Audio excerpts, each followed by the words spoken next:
by the scale. But we need schools involved, we need police and other local agencies involved, and being able to spot the signs to be able to prevent. I guess I'm going to return to you, Imran. As a reporter for the Eastern Eye, you have your audience is the communities that Nazmin is talking about. Getting the prevention, which John and Aisha talk about, going into schools, actually talking to the girls and being able to sort of advise them. What about the elders in the community? Is there any way that people or a message can get through to those who could then potentially help victims in their own community? Definitely. Obviously, the onus is on a lot of different individuals, parents in particular. The fact that, sex, the issue and the subject of sex is such a taboo subject in sort of conservative households, not just Asian households, but a lot of conservative households. People don't like to talk about the subject. And this in turn, obviously, it prevents girls and boys from kind of confiding in their parents, seeking help from their parents or advice about, relationships or sexual abuse. So that's a very, I think, pertinent issue that needs to be tackled within the elders, like you mentioned, and the general community, and parents in particular. Parents, they need to be more approachable with regards to sex, with regards to being in relationships. And, the fact is, in some Asian families, very kind of conservative families, the morality and honour is based upon the female. The girl, the boy, he can be, getting away with a lot of things, but if a girl is, like I mentioned, is seen to be mixing or mingling with a member of the opposite sex, or, God forbid, in a relationship, there'll be harsh consequences for this girl. And this is the kind of attitude we need to go away from. It's slowly changing. It's a generational thing. It's slowly changing, but it's still there. It's still kind of prevalent in those communities, and something that really needs to be changed. And in a crude way, what it is like having a girl presentable for marriage, having a untainted, pure girl, so the family can present her for marriage. And if, God forbid, this girl had any deficiencies, the family's honour is ruined. So that's why we see cases where families, they try and take control. If they hear that their daughter has been sexually abused or in a relationship, they try and take control of that situation, and they will take the girl abroad on the pretext of going on a holiday back home, and they'll force her into marriage. And we have seen cases, the case of Shafilia Ahmed, 17-year-old girl, a couple of years back, who went on a holiday to Pakistan, and she rejected an arranged marriage. And what she did, she drank bleach to try and kill herself. And no one knows how she exactly died, but the parents were convicted of her murder. So we have, sad cases like that. And we even see airport staff now, there is an effort being made for even airport staff to be made aware of signs of forced marriage. That's how far the issue has gone. So I think not just schools and the government, I think there is an onus on the parents, definitely. Looking back, Aisha, what would you be able to advise these girls who are finding themselves at a level that they kind of want to be affiliated to gangs, or they feel that they need to, or their self-esteem is so low that the only kind of recognition they get from their boyfriend or male friends is if they sleep with them? Mm-hmm. It's so hard because everyone gets into a gang for a different reason. I talk to loads of girls, and it's so many different. They might not have a dad at home, and then they find a boyfriend that gives them that manly figure and that manly love, and they have never received it before. Or they might be on the urge of getting kicked out of school, getting kicked out of their home, and they're homeless, and they need that guy because he's a little bit older and he's got a house, and he can look after and support her. But you have to understand, these girls need to understand, if a girl's 15 years old and her boyfriend is, say, 21 years old, that guy don't want anything from her but a using situation, because a girl that at that age, so young, hasn't got anything or can't do anything for a guy at that age. It's too much of a big gap, of an age gap, for them to have a connection, a real love connection. So they need to watch out for these guys, and whatever they're offering, the girls at the time, and however vulnerable they feel they are, don't get set up in the trap, because that was just like me. I was getting kicked out of school. I got kicked out of my home at a young age, but my boyfriend, who was a lot older than me at the time, he had a home. You know, he had that set up already. I went in, lived with him, but then I was feeling like I was trapped because everything that I was doing within my life was through him. So if I wanted to go out, he's giving me money, you know, so he's got into my head and he could have, you know, made me do anything at the time, you know, hold his drugs, hold weapons for him and stuff like that. So these girls need to not put themselves in that sort of situation where they're relying on a guy so much where they're ruining their life in a way. Do you understand? Yeah, no, definitely. And another what you just said about the elders, what I find is when I work with these young people and the community that I live in South London, it's a big community, white, black, Indian, Muslims, Pakistani, it's a big community.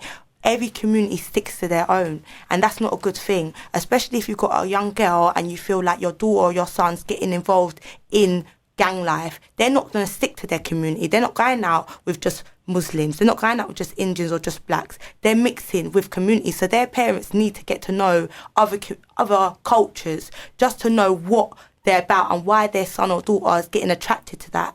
If you understand what I'm trying to say. I mean, this is a rather familiar story that Aisha mentioned about, you know, the advice to a young girl, look at 15, 16, someone who is trying to date you or, you know, go out with you, who's 21, you've got to realise that they're only after the one thing. Yeah. It's, you know, I think Aisha was explaining really clearly there about what the situation is, and it's about power, isn't it, and a big power imbalance, and that can create all sorts of problems.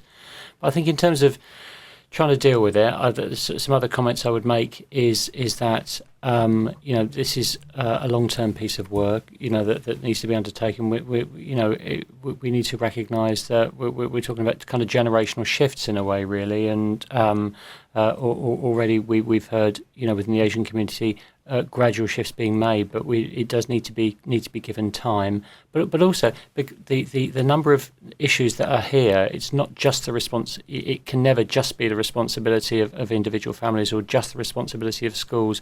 We do need a kind of joined up approach, and by that I mean, you know, local councils, officials, organisations.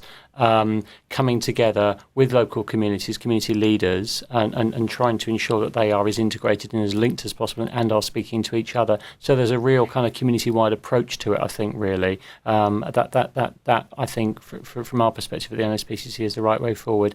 Prevention is only one part of the triangle, I think, though. There needs to be help and treatment or therapy or counselling or advice to help, you know, girls and boys as well who are being sexually abused and violated and exploited. Help to get young people to exit from environments and situations, whether that's gangs or whatever they're involved in, and therapy as well. That's the second part of the triangle, and the third one is deterrence as well. And we haven't really talked about that. And that, you know, crimes are being committed.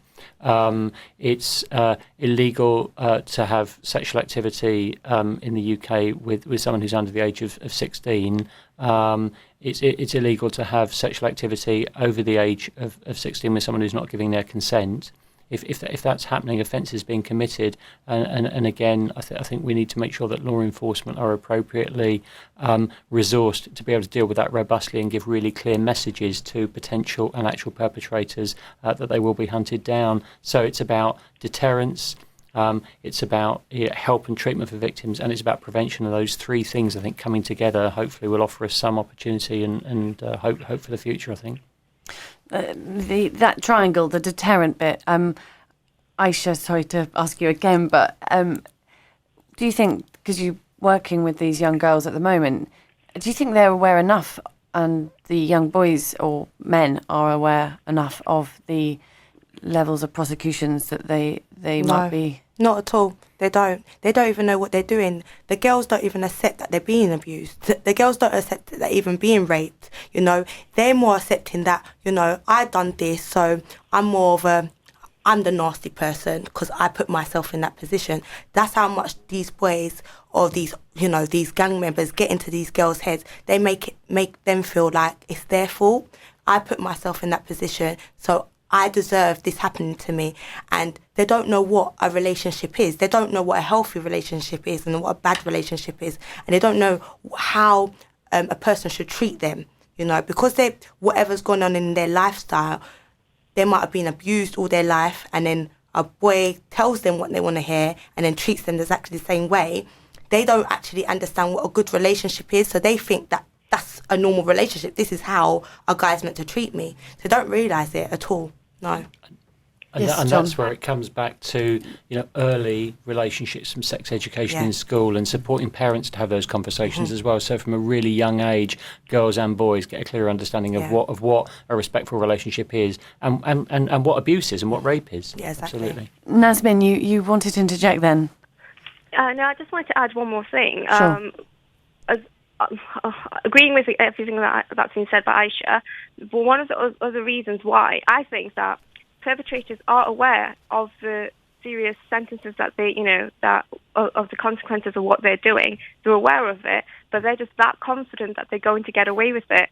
They're very confident that they're not going to get caught because of the victims they've chosen, the vulnerable victims. And like this, I would say this is because of I'm pretty much talking about victims from communities, the Asian young women, Asian young girls. They confident that these girls will never speak up because they know that their parents will never support them.